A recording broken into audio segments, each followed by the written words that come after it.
It was during afternoon attendance when I read the roster out loud, name by name. 22 students. 23 names on the sheet. I looked up to ask who was missing.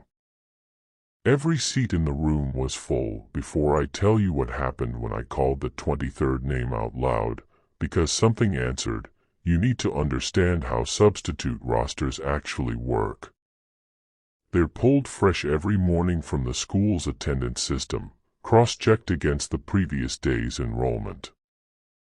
A roster doesn't just have an extra name on it.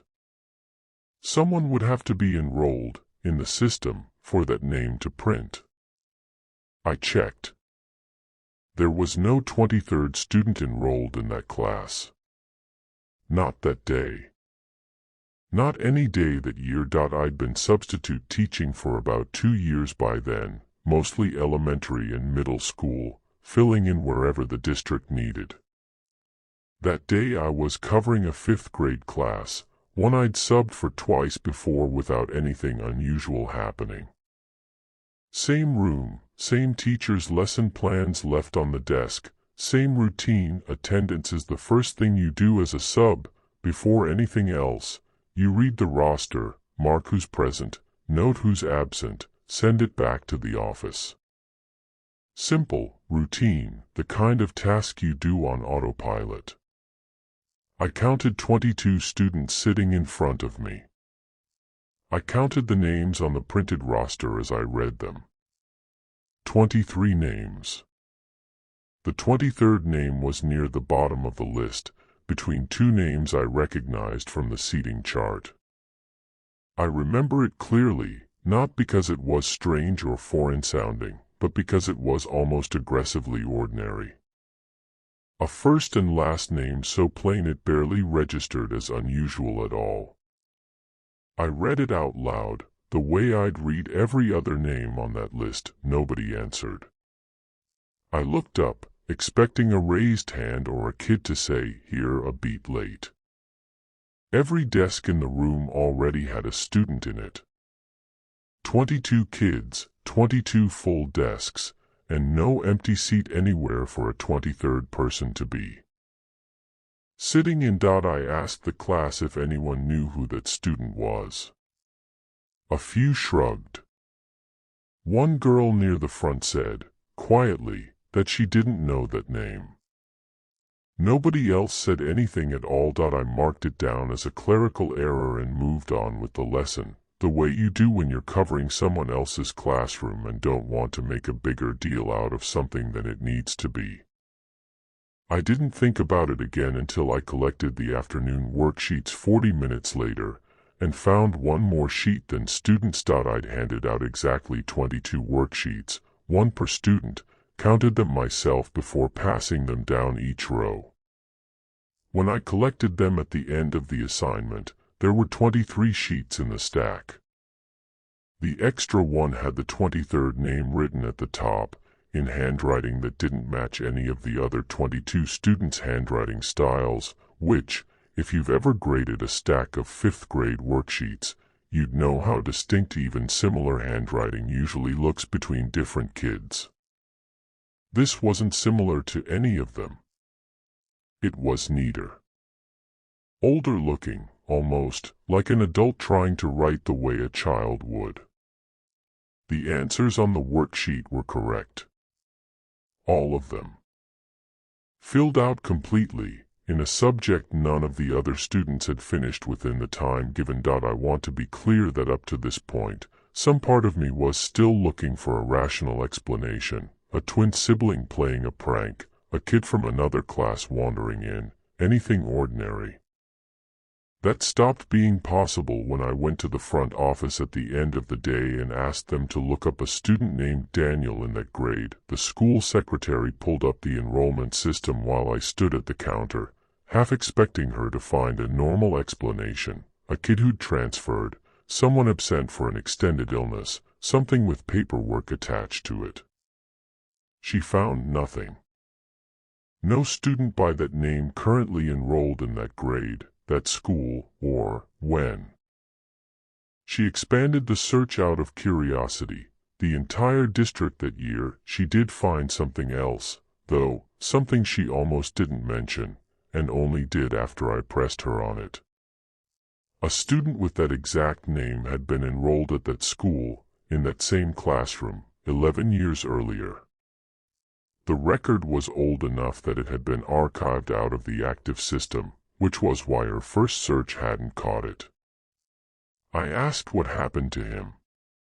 She got quiet, the way people get quiet when they know more than they're willing to say to someone they just met that afternoon. She told me she wasn't the right person to ask and suggested I speak to the principal if I really wanted to know, but the principal had already left for the day. I went home that night without an answer, and I told myself I'd let it go. I didn't get the chance to point. 2 weeks later, the district called and asked if I'd cover that same 5th grade classroom again, same teacher, same room, different week. I said yes, mostly because I needed the hours, and told myself whatever happened before was a one-time fluke. The roster that morning had 23 names on it again, same 23rd name. Same position near the bottom of the list, same plain, easy-to-overlook spelling. I stood at the front of the room for a long moment before starting attendance, trying to decide whether to skip that name entirely and just avoid the whole situation. I read it anyway. I don't fully know why. Maybe curiosity outweighed the unease by then. Nobody answered, same as before. But this time, I watched the class's reaction more carefully instead of moving past it quickly. A few of the kids exchanged glances with each other, not confused glances, the kind you'd expect from an actual roster mistake, but knowing ones. Like this was something they'd quietly understood about that classroom before I ever walked in. At the end of that second day, I finally caught the current classroom teacher for a few minutes before she left. She'd been out for a medical appointment both times I'd subbed, which was actually why I'd been called in twice for the same room. I asked her directly about the name on the roster. She went pale in a way that told me this wasn't the first time she'd been asked. She said the name had shown up on her roster periodically for the 3 years she'd taught in that room, never every day, never predictable, just often enough that she'd stop reporting it to the office after the first year, once she realized nobody there wanted to look into it any further than a shrug and probably a system glitch. She told me one more thing before she left that day, something she said she'd never told another substitute, and something I still think about more than I'd like to admit. She said that on the days the name appeared on the roster, if you actually called it out loud during attendance, the way I had, both times, the rest of that day would go smoothly. No disruptions, no unusual incidents, nothing else out of place. But on the rare occasions a substitute skipped the name, assumed it was an error and moved straight past it without reading it aloud, something would go wrong before the day ended. Nothing dramatic, she said. A minor injury on the playground. A fire alarm with no discovered cause. Small things, but a pattern of small things, consistent enough across enough substitutes over 3 years that she'd started quietly warning new subs, off the record, to just read every name on the roster no matter what. Nobody had ever officially investigated it.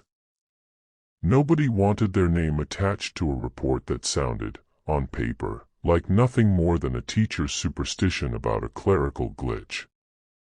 I've subbed for that classroom 4 more times since. The name still appears, unpredictably, maybe 1 out of every 3 or 4 times I'm called in. I read it every single time now, out loud, clearly, the same as any other name on the list. I've never gotten an answer. I've never asked the front office again, either. Some questions, I've decided, aren't mine to keep pushing on. I still take attendance out loud. I just count the seats first now. If you've got a story like this from your own job, we want to hear it. The link to submit your story is in the description. Someone else's shift starts tomorrow. Subscribe so you don't miss it.